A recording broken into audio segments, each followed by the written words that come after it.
Let us now answer question 5, which I think is really quite nasty. Let's give it a read. Yvette needs to buy a total of 9 pens and markers. 5 pens and 4 markers will cost $31, and 4 pens and 5 markers will cost $32. So immediately what I did was I wrote down, I've got 5 pens. So my first one here is telling me I've got 5 pens and 4 markers costing me $31. And the next one I've got here is I've got 4 pens and 5 markers, which cost me $32. Now, immediately I'm thinking, all right, I can easily put this into a matrix by going 5, 4, 4, 5. And then this would be PM. And then this would be equal to 31, 32. So it says, let P be the cost of the pen, let M be the cost of a marker. Consider the following matrix equations. How many of the matrix equations above could Yvette solve to get a matrix that contains the price of a pen and the price of a marker? So they're asking us to solve this matrix in order to find what the P and M are. So obviously what you're going to do is you're going to take the inverse of this onto both sides. So immediately looking at my first option here, you can see that it's correct. They've simply taken the inverse of this and multiplied it by both sides. That's correct. This one over here is clearly incorrect. The reason why we know that it's incorrect is because that the inverse is on the wrong side. The inverse should have been on the left-hand side. So we know that's incorrect.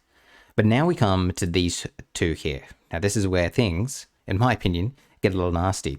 So if we look here, the first thing that we should look at here is the fact that you see here we've got 31 and 32.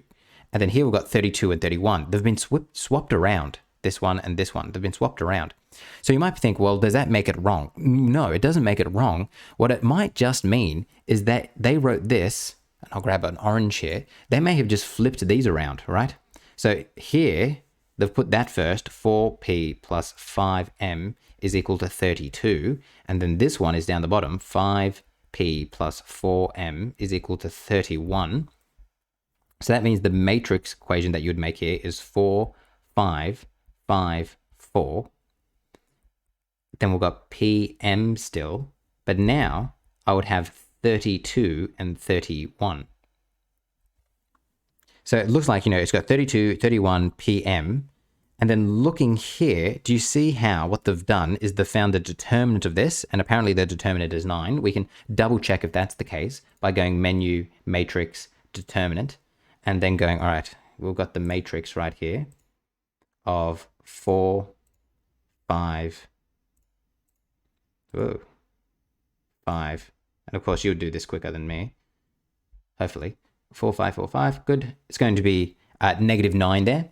And that makes sense. Remember, what I'm thinking of here is this formula right here, which tells me 1 over the determinant is how we do it. So we're going 1 over -9, which is good, 1 over -9 there. And then remember what you do is you swap these ones. So they shouldn't be swapped because you got 4 and 4. And then you make both of these negative, That means that this works. It works. Even though, you might think it's wrong, all they've done is they've written these the other way. That's why I said it's a bit nasty. Then we'll come over to this one. Well, it's 32 and 31, which is good. They've obviously got 9 here, so the determinant is 9. But the issue is that even though if it's 32 and 31 here, then this shouldn't be 5 and 5. See, it should be 4 and 4. You might be asking, why is the 9 here? Well, that's fine. All they've done is they've multiplied 1 on 9 to everything here.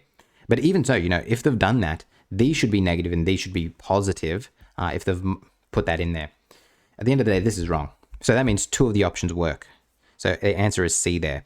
Pretty nasty. If we look at the examiner's report here, you can see they started off by doing it that way.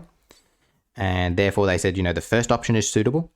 Then they said, the matrix could also be written in this form, which we talked about. So now we've got 32 on 31 instead of 31 on 32. And the equations here have been swapped around, therefore making this one good. The other 2 options are unsuitable as one is not defined for multiplication and the other has an inverse matrix that does not match the values in the column matrix. You definitely have to have your bearings with you in order to be successful with that question. Bit of a tricky one. Hopefully you found this helpful.